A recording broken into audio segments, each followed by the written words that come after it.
Hi people, welcome to the video on the channel. Today I'm presenting you a very original video. My early Premier League predictions. I am going to be doing this as like a tier list form just because it's easy, but yeah. This was my original idea, like no one has ever done this sort of video before.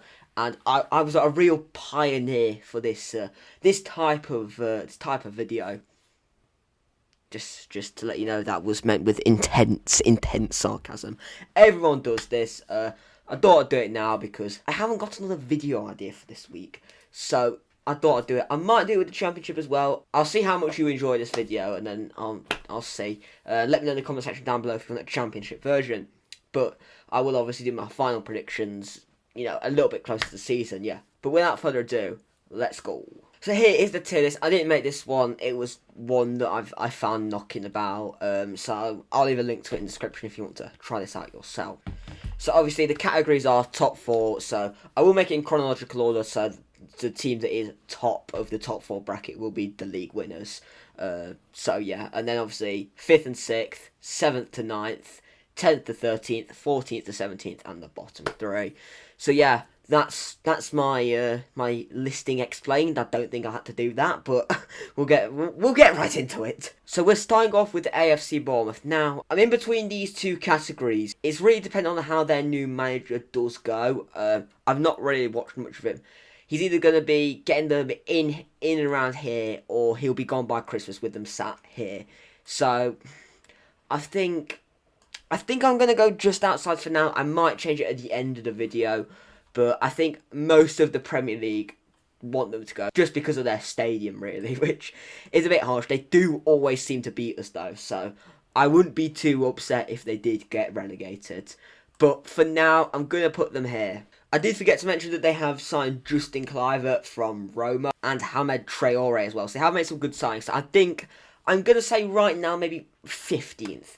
I might knock them up, I might put them down. I will finalise them at the end of the video. Next, I'm going to do Villa. Now, obviously, they have got Conference League, because they finished 7th last season. So I do think that will hinder them slightly, but I do think they'll be in this bracket.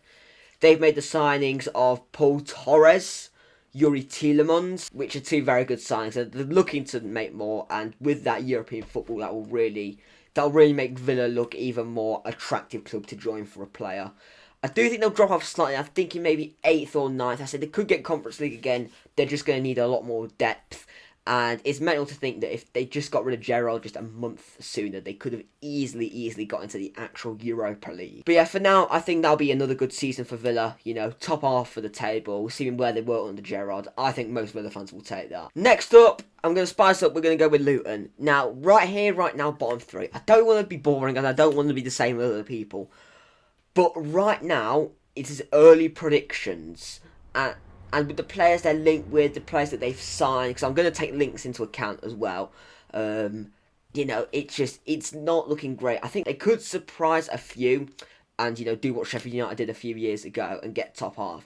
I think it's either they're going to get whipped every single week, or they are going to get top half. But right now, I'm going to say they're going to get whipped every week. And the fact they're even playing Premier League football is remarkable. I do think the signing of, bear with me here, Mads Joel Anderson. I do actually think in the long run that will actually be a good signing. I think he will do alright in the Premier League.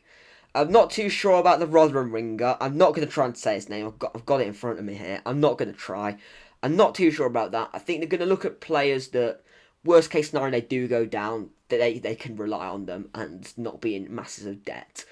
Because, yeah, I think the funny thing is, I think if they are allowed to stay at Kenilworth Road, I think they have a better chance of staying up than if they have to ground share. If they ground share with MK Dons, I think they'll come rock bottom.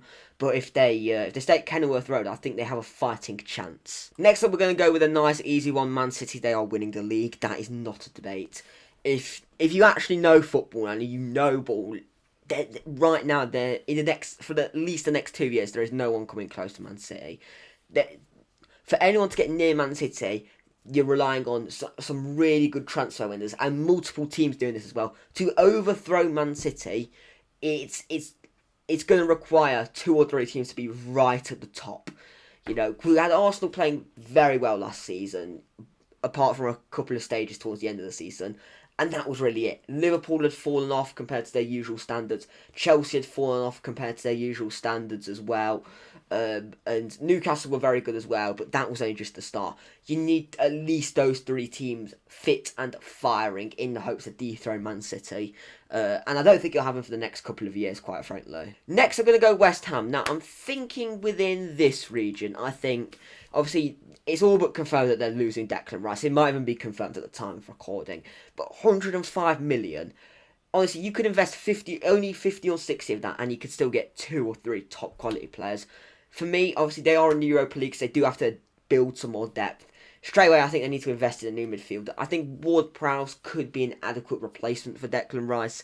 I think Southampton will want quite a lot, though.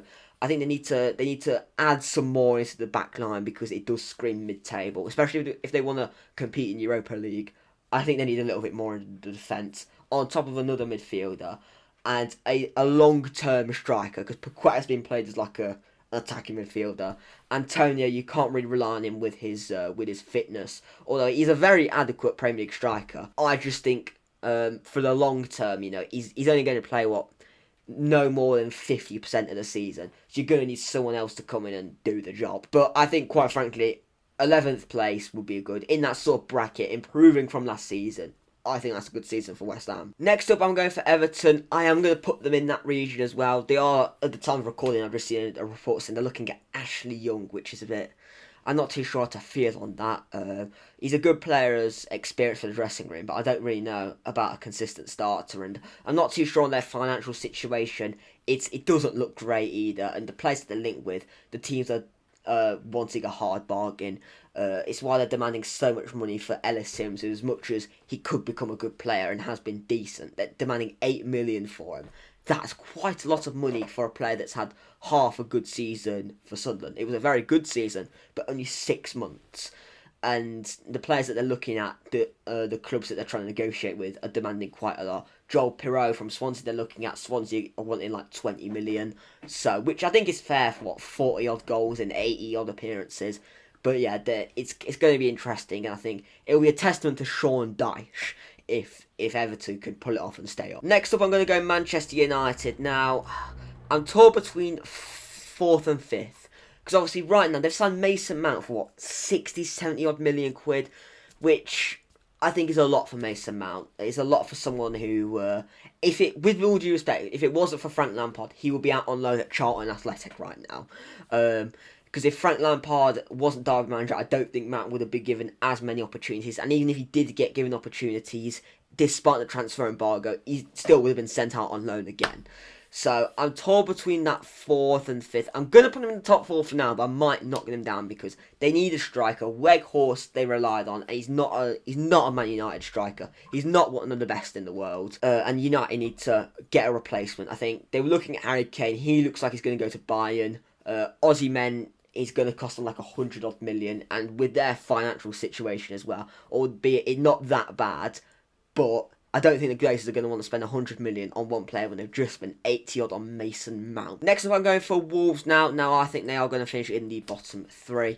Now, if they do scrape it, fair enough, but I've heard, not for a little while to be fair, but I've heard some stuff talking about FFP. There was a report saying that Lopetegui could resign as well, and they are losing a lot of their players. They've lost Ruben Neves. There's talk about Adama Traore going. They've lost Nathan Collins, Connor Cody. There was reports saying Mateus Nunes could be going. Max Kilman's linked with a £40 million move. Granted, they're getting a lot of money in, but I'm seeing next to no reports about players that they could be signing. I saw them looking at Victor Gyökeres from Coventry, but he looks set for Sporting.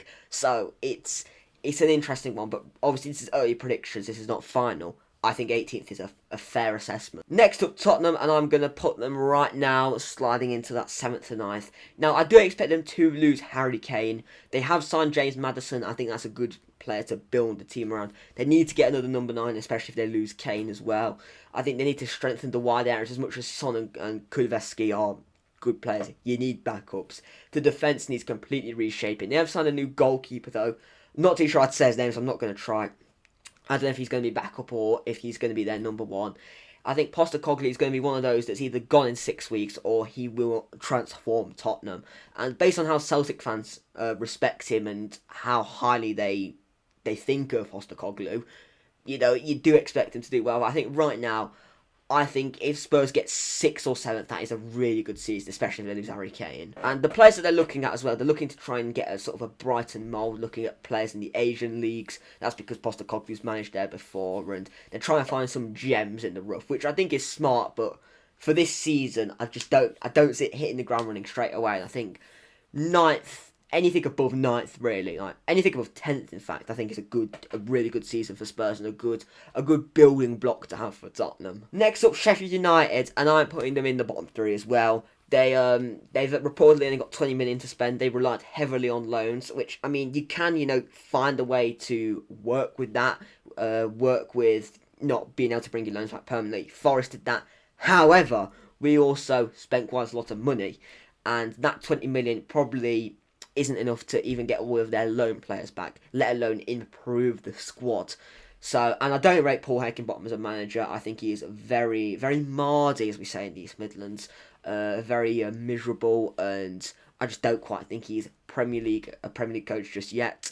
And no, I have not forgiven him from the playoff second leg semi-final. But I honestly think Luton have got more of a chance of staying up than Sheffield United. Right now, because on paper, Sheffield United's squad is better, I am going to say they will just finish above Luton. But deep down, I just do feel like Luton have got more of a chance of staying up than Sheffield. Next up, Burnley. I'm going to put them in that 10th to 13th bracket. I do think they will have a very, very good season for a newly promoted side. I think a lot of people are saying they'll finish top 10. I don't quite think they'll get top 10. I think for any newly promoted club, anything above the bottom 3 is a really good season. No matter how much you spend, 17th plus is a brilliant season. For Forest, that's how I felt. Even when we were even with the amount of money we spent, I still always maintained anything above 18th is a really good season for us. And I stood by that, and we finished 16th. That was a really good season for us. And I think Burnley have got to come in with that same mentality, not going like, we have to get top half. No, be happy with staying up, because even if you do get really high up, it will come back to bite you in the second season. I think with the players they're also linked with as well, James Trafford looks like he's going to be coming in. He's just had a brilliant World Cup with England's under-21s. I do think with Vincent Kompany as well, if they can adapt their system, because they're not going to be playing with 70-80% of the ball in the Premier League, I do think they could have a very, very good season. Chelsea, I'm going to put them in Europa League places. I think it will take a little bit of time to adapt, because obviously Poch is going to want to bring in his own players. There's been a mass exodus at Chelsea, like some staples like Mason Mount and Kai Havertz have gone. They're going to want to shift on like the likes of Lukaku as well. So it does just make sense, I think, a 5th, 6th place finish. I think that'll be a good season. To get European football back, top 4, brilliant. I just don't quite think they'll get it just yet. Next up, I'm going to do Forest now.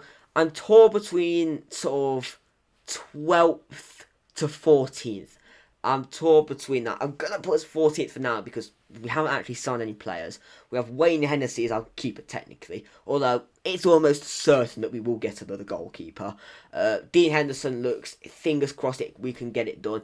It'll be great if by the time this video is uploaded, Dean Henderson will be a Forest player confirmed. But yeah, I think we need to warrant me putting us in this category, I think we need to get another goalkeeper and just some overall depth as well. Another left back is required as well.